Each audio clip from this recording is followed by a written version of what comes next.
मोजून मापून बोलावं लागतंय. एक ठाण्याला, एक नागपूरला, एक बारामतीला. बारामतीतल्या भावाचं आत्ताच दुःखद निधन झालंय, म्हणून मी तुला आता जपून बोलतोय. गंगी म्हटली, बोललाच पाहिजे.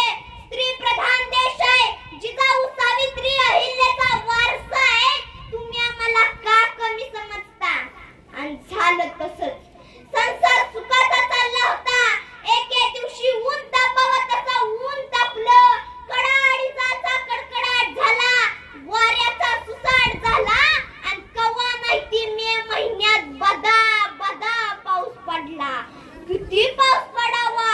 60 वर्ष लुटली तरी ह्यांना कळला नव्हता मे महिन्यातला एवढा पाऊस. एवढा मोठा पाऊस झाला आणि गंगीन शिरपा घरात बसली होती.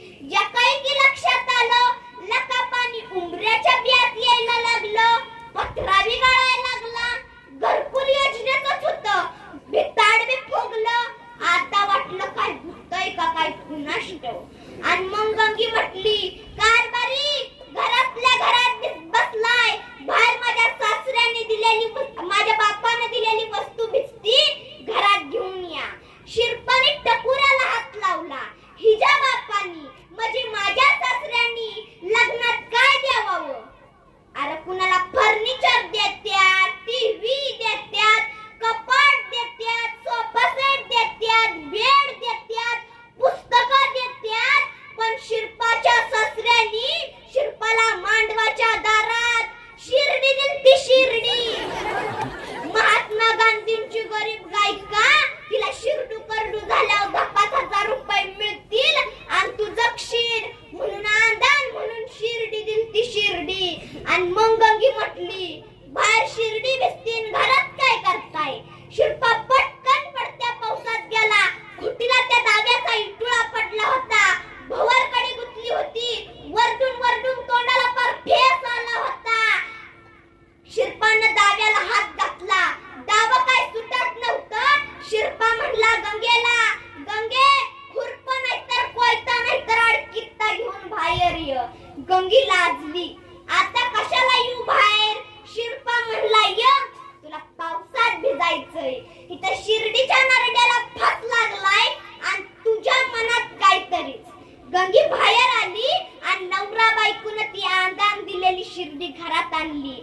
आता शिर्डीच ती. घरात आल्याबरोबर तिनं अंग झाडलं, उकळ भरलं आणि जात्याच्या तोंडात शलक्या शलक्या करवंदाच्या लेंड्या टाकल्या आणि गपमुट काळा बसून रवत करत बसली.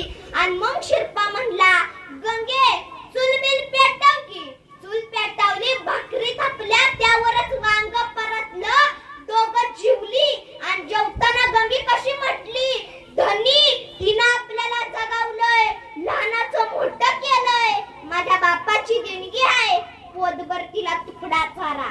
शिरपानं गरम भाकरीचा तुकडा काढला आणि शिर्डीला चारला. शिर्डीनं चरा चरा ती तुकडा खाल्ला आणि शांत बसली. जेवण झालं.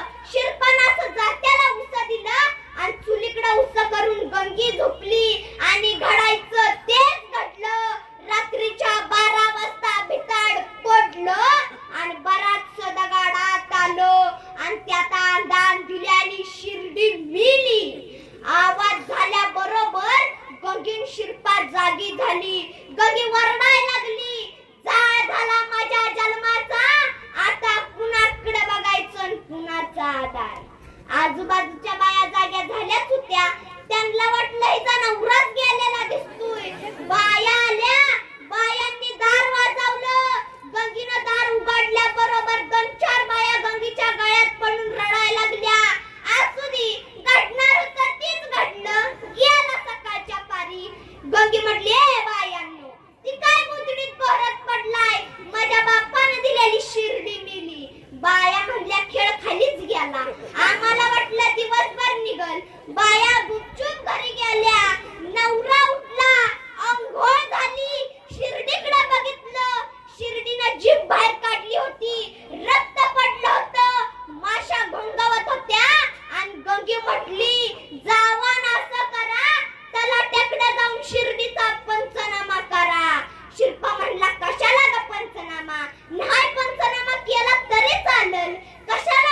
बसला.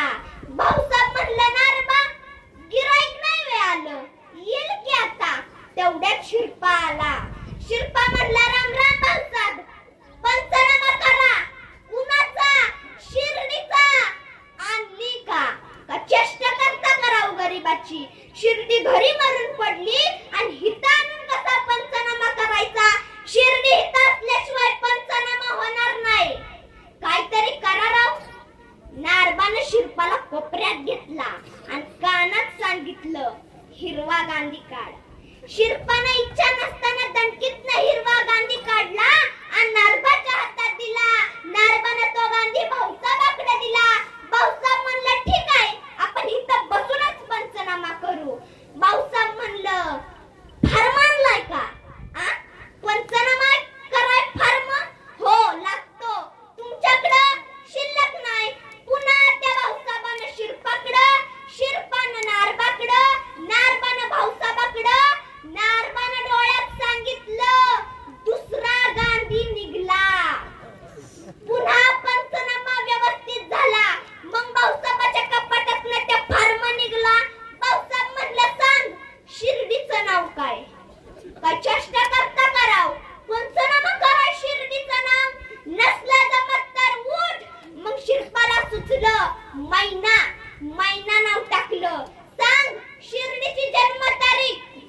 भाऊसाहेब माझ्या जन्माचा पत्ता नाही आणि मी त्या शिर्डीची जन्मतारीख कुठनं सांगू? नसलं जमत तर उठ. शिरपाला आठवलं. लावा म्हणला 1-6. 1-6 जन्मतारीख लावली.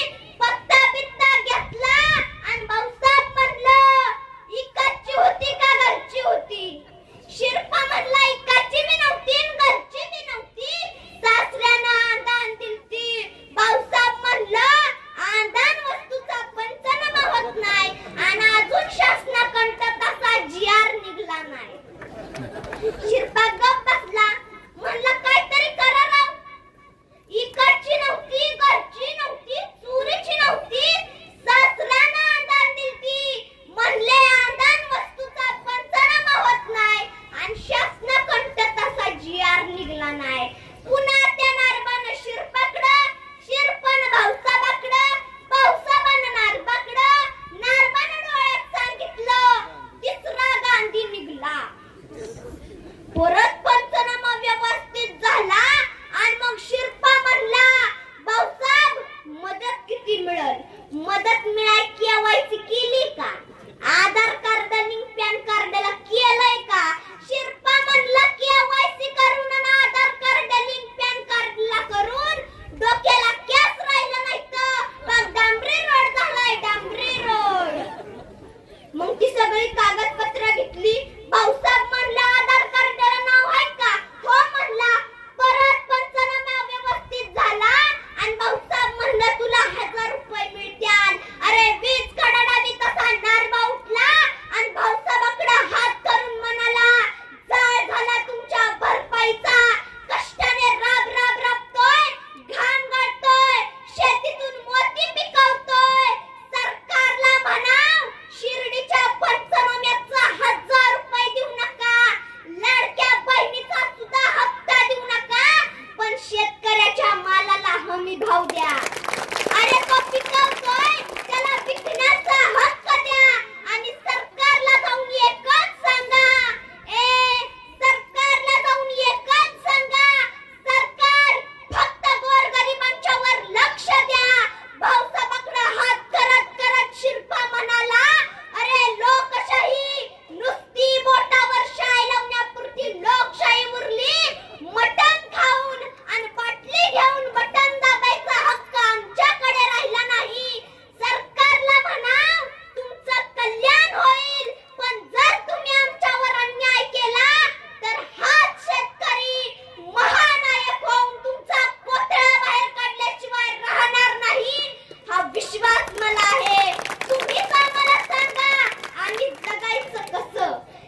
एवढाच म्हणत शिरपा तडक्याने ऑफिसच्या बाहेर पडला आणि भाऊसाहेब म्हणतोय नारबाला, अरे पंचनामा कुणाचा केला?